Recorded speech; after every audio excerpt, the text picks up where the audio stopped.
Bueno, pues otra vez bienvenidos a este canal y pues de fondo tenemos la parroquia de San Agustín en Polanco, que probablemente luego les haga un video especialmente de la parroquia de San Agustín, que a mí me gusta mucho. Y bueno, en el día de hoy les voy a platicar de un libro que se llama Heráclito y es pues un seminario escrito que tuvo en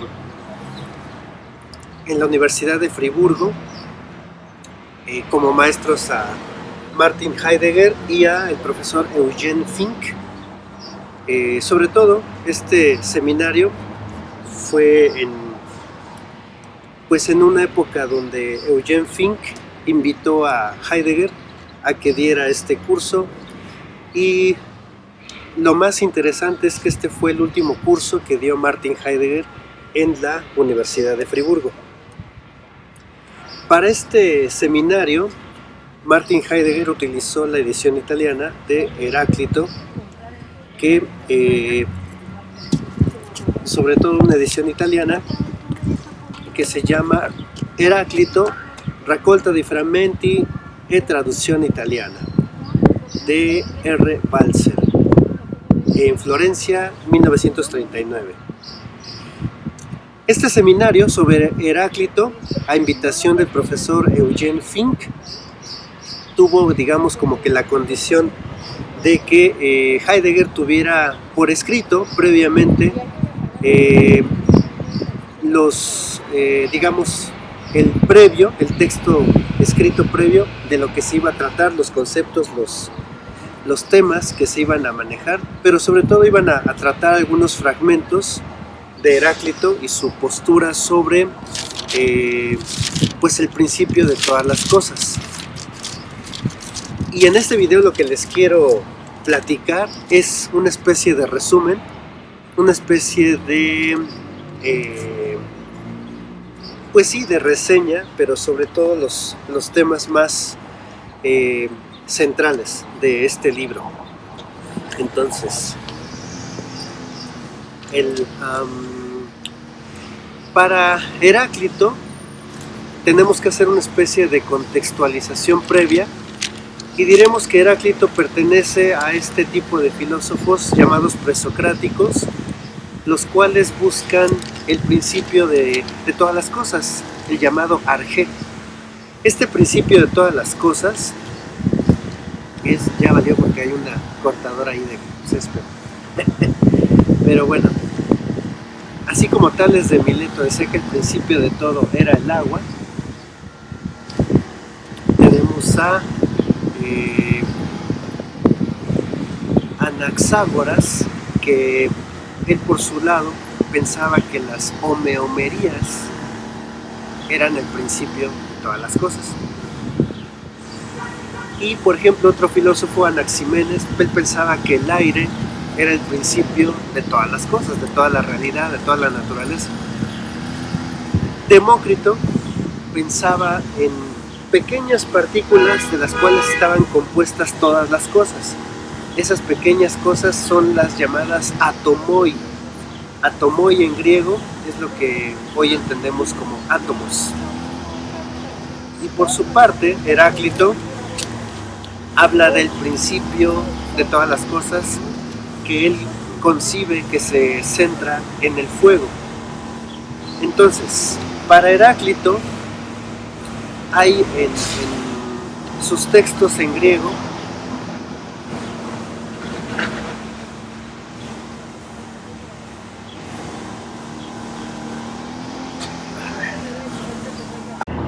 en todo este libro hay una insistente búsqueda analítica por lo que Heráclito quiera decir.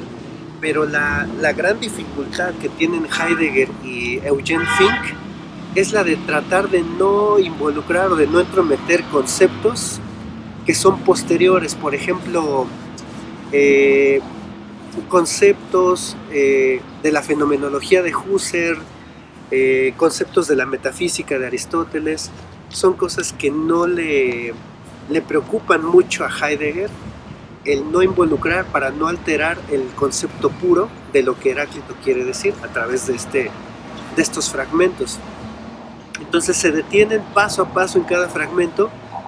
Dicen, por ejemplo, el fragmento 72, fragmento 33.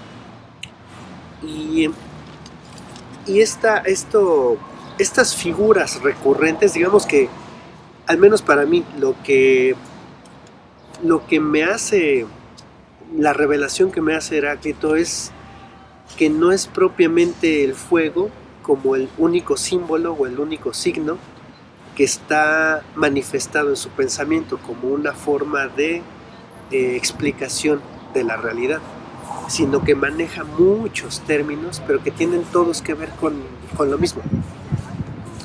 El movimiento, el conocimiento, el sol, el humo, la luz, el golpe, el estruendo, el rayo. Y bueno, hay grandes fragmentos donde se explica Helios. En griego, Helios es el sol. Entonces, el sol representa tanto luz infinita, hay como en contraposición con lo finito, que es, digamos, como la vida humana, la vida del hombre.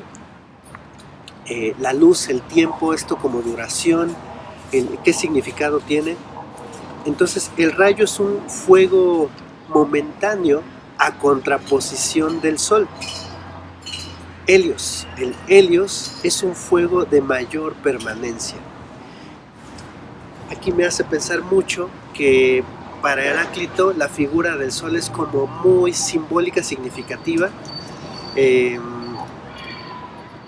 Y bueno, ahí ya va a hablar, van a recurrir, por ejemplo, hay 4 formas en Aristóteles que se mencionan para poder entender lo que a continuación va a decir Heráclito.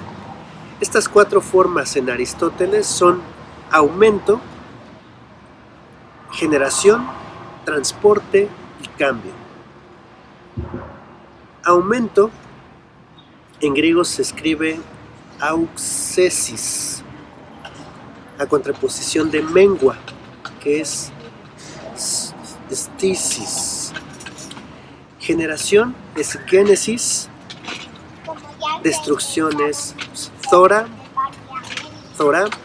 transporte es fora y cambio es aloiosis. Cambio, esa palabra después la van a retomar después, el aloiosis o aloiosis. Y entonces van a tratar de identificar qué relación tienen todas estas figuras heracliteanas, en donde el movimiento de la vida en la naturaleza es ascendente en contraposición a descendente.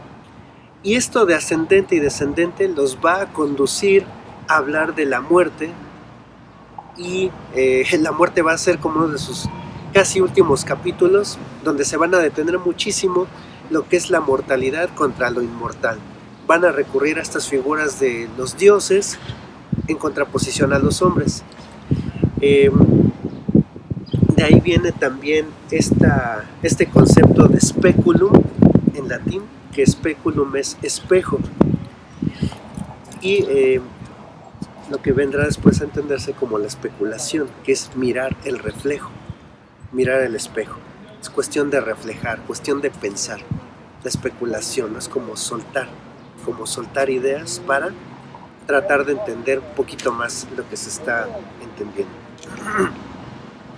Entonces, el fuego al que alude Heráclito no está en el tiempo, sino que es el tiempo mismo que permite el tiempo. O sea, parece como contradictorio, ¿no? Pero es esta imagen del fuego.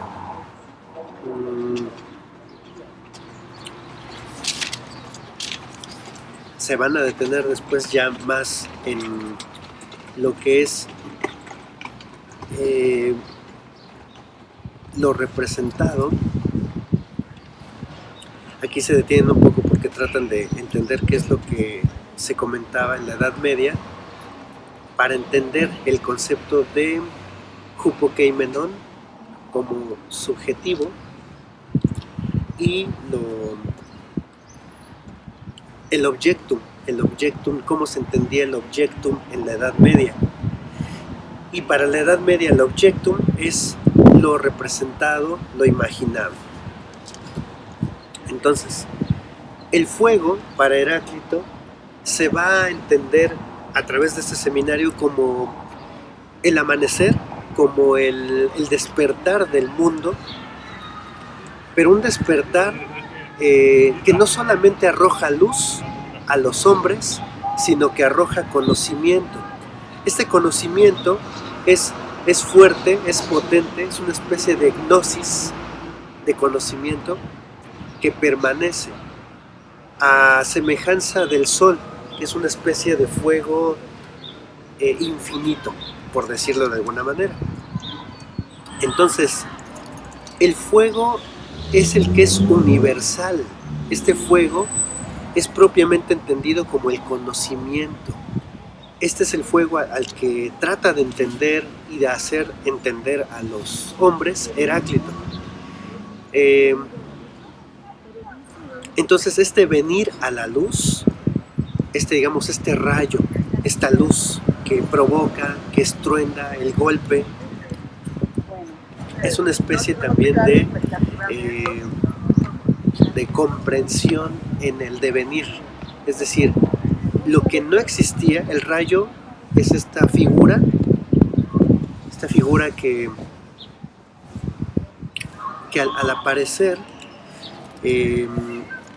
significa mucho. No es solamente, digamos, un momento de luz, de sonido, sino que va a ser un momento que va a sacudir el conocimiento y por lo tanto va a ser como un momento del devenir mismo. Entonces hay transformaciones, las transformaciones del fuego.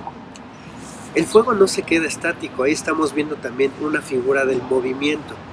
Para Heráclito, en el fragmento 76, por ejemplo, es una oscura fórmula difícilmente comprensible de que algo vive la muerte de otro. Aquí, por ejemplo, estamos tratando de entender esta palabra aloiosis,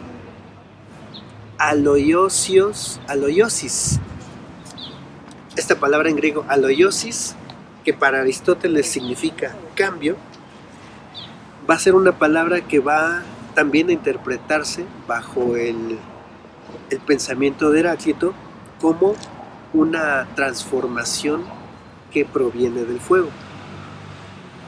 Entonces,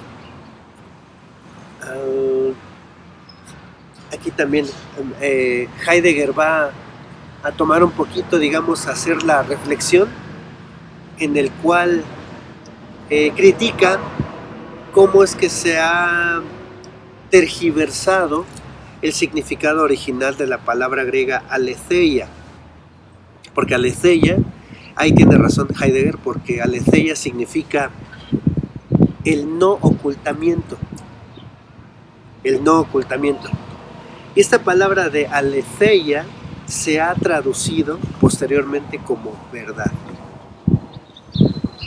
Lo develado. Entonces,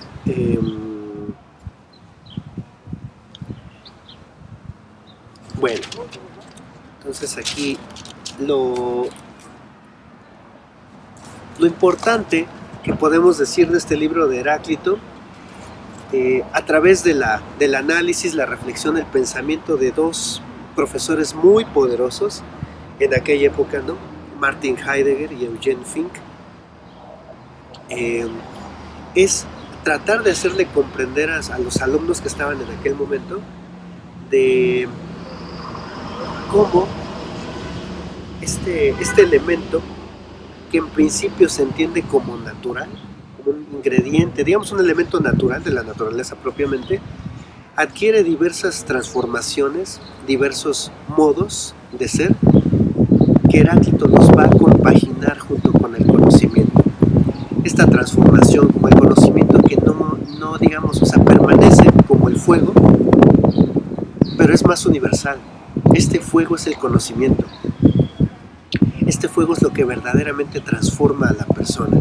Es lo que lo hace ser más diferente a otros. Esta pareciera ser la conclusión del libro de Heráclito, y creo que es una de esas lecturas que todo estudiante de filosofía necesitaría detenerse para reflexionar. Un libro maravilloso, muy bueno. Y